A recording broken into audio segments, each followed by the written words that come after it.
Assalamualaikum warahmatullahi wabarakatuh. Perkenalkan kami dari kelompok 4, saya Alfian Washifa, NIM 199200026. Di sini kami akan mempresentasikan tugas KU 1102 pengenalan komputasi tentang data analisis. Kami memilih data tentang IPM yaitu Indeks Pembangunan Manusia. Untuk pertama kita membaca datanya dulu. Di sini kami menggunakan jenis file yaitu CSV. Untuk ukuran datanya ini dengan fungsi df.shape. Di sini ada 4.932 baris dan 9 kolom. Nah, untuk ukuran filenya ini 316.136 byte atau 0,32 megabyte. Untuk atribut datanya ini ada beberapa atribut, yaitu kode ini ada berupa kode wilayah masing-masing, kabupaten atau kota, provinsi, angka harapan hidup, angka harapan lama sekolah, rata-rata lama sekolah, pengeluaran per kapita, indeks pembangunan manusia, serta tahun-tahunnya ini kita menggunakan tahun 2010 sampai 2018. Nah, untuk karakteristik datanya ini kita bisa mencari dengan fungsi df.max dan df.min untuk mencari nilai maksimum dan minimum. Di sini kita dapat mengetahui bahwa nilai maksimum IPM-nya ini yang ada 86,11 dan nilai minimumnya ini 19,62. Selain itu kita bisa mencari dengan fungsi df.describe, tapi df.describe ini kita bisa memunculkan statistika dasarnya ini. Setelah itu kita melakukan pendeteksian data kosong. Di sini dengan fungsi ini kita mengetahui bahwa ada sekitar 7% data kosong. Untuk itu kita melakukan dua metode cleansing data.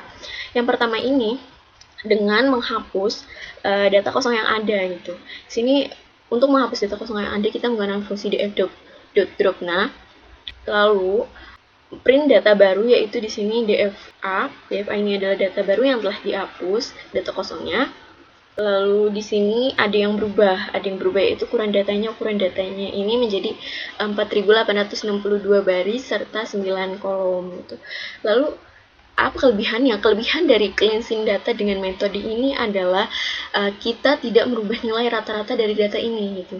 Untuk kekurangannya ini, tidak semua kabupaten atau kota bisa mengikuti hitungan nilai IPM ini karena tadi dihapus ya data kosongnya. Jadi ada beberapa kabupaten atau kota yang tidak bisa mengikuti. Lalu untuk metode kedua ini kami menggunakan persentil 25 dengan asumsi bahwa setelah kita melihat ternyata data yang kosong ini adalah data dengan provinsi IPM terendah gitu. Jadi kita mengisinya dengan 25% nilai terkecil gitu.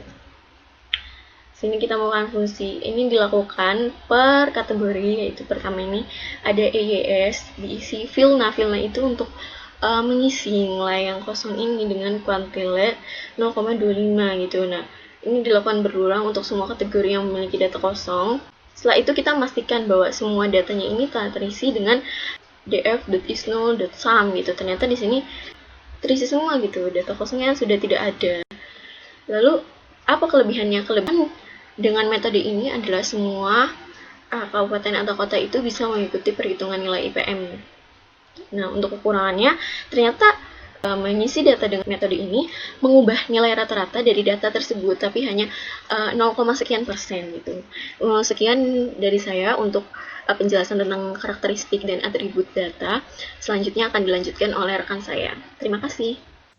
Selanjutnya, saya Nadira Alsyakalika dengan NIM 199200022 akan menjelaskan mengenai analisis data bagian statistik dan visualisasi data. Pertama-tama kita mengambil beberapa sampel data dikarenakan data ini termasuk data yang memiliki jumlah banyak, jadi kita ambil beberapa sampel data.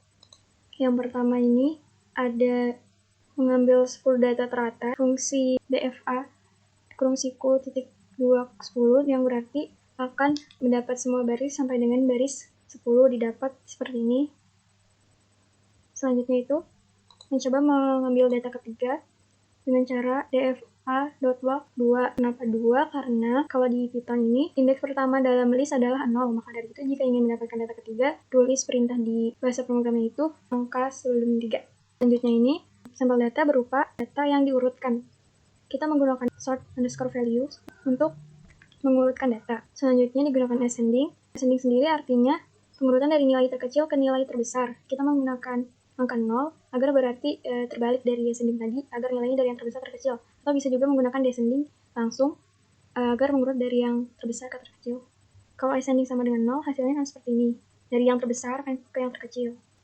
Selanjutnya ke bagian statistik. Statistik ini penting digunakan dalam analisis data karena akan memudahkan menjawab pertanyaan-pertanyaan dasar untuk visualisasi data nantinya. Pertama-tama, kami menggunakan perulangan for untuk menelusuri nilai yang biasa ada pada string tertentu. Misalnya kalau di sini melakukan perulangan lewat df.columns atau kolom-kolomnya. Lalu jika kolomnya ini bertipe integer atau float, yang artinya berupa angka, nantinya akan di print fungsi-fungsi statistik ini kayak mean, standar deviasi, persentil, dan min, dan max, dan jika ada distribusi frekuensi akan di print. Saya juga menggunakan fungsi garis miring tiny agar nantinya hasil titik 2-nya ini bakal sejajar. Mean ini adalah nilai rata-rata, standar deviasi ini adalah ukuran simpangan yang sering digunakan dalam analisis. Kalau persentil ini bisa dibilang presentasi tertentu dari suatu data, dan nilai minimum atau maksimum dari data di kolom tersebut. Didapat juga distribusi frekuensinya. Selanjutnya ke bagian visualisasi data. Visualisasi data ini penting juga dalam analisis data karena akan memudahkan orang untuk mengerti data yang berjumlah sangat banyak dengan berupa gambar atau grafik. Yang pertama akan membandingkan IPM tiap provinsi menggunakan variabel dan membuat group by kolom provinsi dan IPM-nya ini akan diambil nilai rata-ratanya. Lalu dalam bentuk bar vertikal, fixed size ini akan membuat ukuran grafiknya dalam ukuran tertentu, dan kita akan menggunakan warna medium or shade. Dari grafik ini kita dapat informasi berupa sebuah perbandingan antara provinsi dan IPM. Kita bisa melihat bahwa nilai IPM di suatu provinsi tertentu bisa dilihat yang paling tinggi adalah daerah Yogyakarta. Lalu selanjutnya ini ada perbandingan angka harapan hidup tiap provinsi atau AHH. Pertama-tama kita juga group by provinsi dan kolom AHH. AHH-nya dirata-ratakan dulu. Bisa dilihat yang daerah tertinggi itu antara Jawa Tengah atau Yogyakarta. Lalu selanjutnya ada perbandingan EYS dan MYS di Provinsi Jawa Barat. Ini didapat informasi, juga bisa membandingkan antara EYS dan MYS di Provinsi Jawa Barat.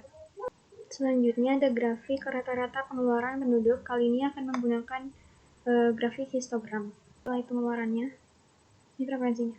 Selanjutnya grafik tentang perubahan IPM tiap tahun menggunakan time series tahun, dibuat group by tahun dengan IPM-nya ini akan dirata-ratakan, lalu grafiknya dalam bentuk line dengan pemilihan warna berwarna marun. Didapat grafik dari tahun 2010 sampai 2018 nilai rata-rata IPM tiap tahunnya meningkat. Selanjutnya masih perubahan dari atributnya terhadap tahun. Kali ini akan melihat data IPM di Jakarta tiap tahunnya. Maka kalau ingin melihat hanya di Jakarta, kita menggunakan df.log dari kabupaten atau kota yang hanya ada di DKI Jakarta. Nilai IPM-nya juga naik di tiap tahun ada di Jakarta. Untuk melihat perubahan MYS di Jawa Barat tiap tahunnya, akan membuat grup by tahun dan MYS yang MYS-nya dirata-ratakan. Ini MYS tiap tahun juga menaik. Hierarki ini nantinya akan berguna untuk melihat tren di tahun tersebut atau rankingan. Di sini kita akan membentuk hanya untuk tahun 2017 saja, lalu dikelompokkan nilai-nilai IPM tertentu dan diberi label rendah, sedang, tinggi, sangat tinggi dengan nilai tertentu. Dapat dilihat bahwa di tahun 2017 nilai IPM-nya itu di Indonesia masih ternilai dominannya sedang. Lalu dengan posisi keduanya itu bernilai tinggi, posisi ketiganya itu rendah, dan posisi keempatnya itu sangat tinggi. Kita mendapat info bahwa nilai IPM di Indonesia yang sangat tinggi itu masih jarang atau rendah.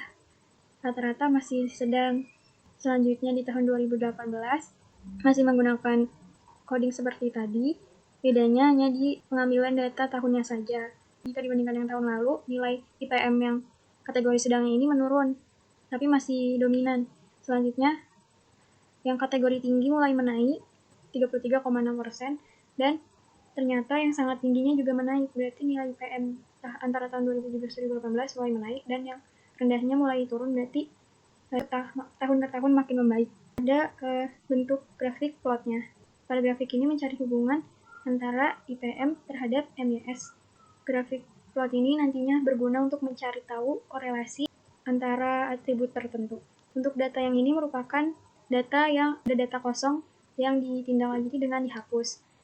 Jika kita bandingkan dengan Bila dengan tindak lanjuti diisi 20 persentil 25%, hasilnya tidak jauh berbeda karena hanya berbeda sekitar 0,0% saja. Juga nantinya korelasi akan dijelaskan oleh rekan saya yang berikutnya. Sekian dari saya.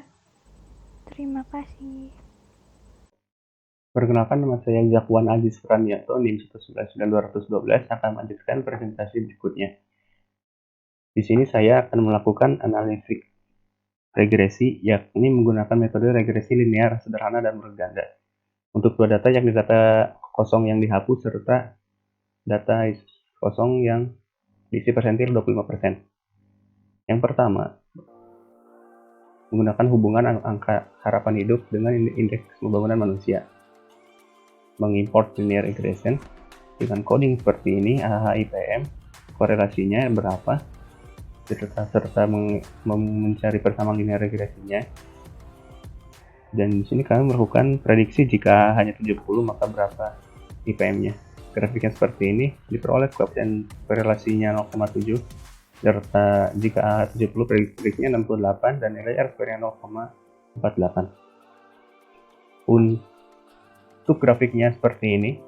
Lalu untuk angka harapan hidup manusia, angka harapan lama sekolah dengan IPM, IES dengan IPM dicari korelasinya dengan coding yang sama, dan kita melakukan prediksi jika IES 12, maka diperoleh seperti ini.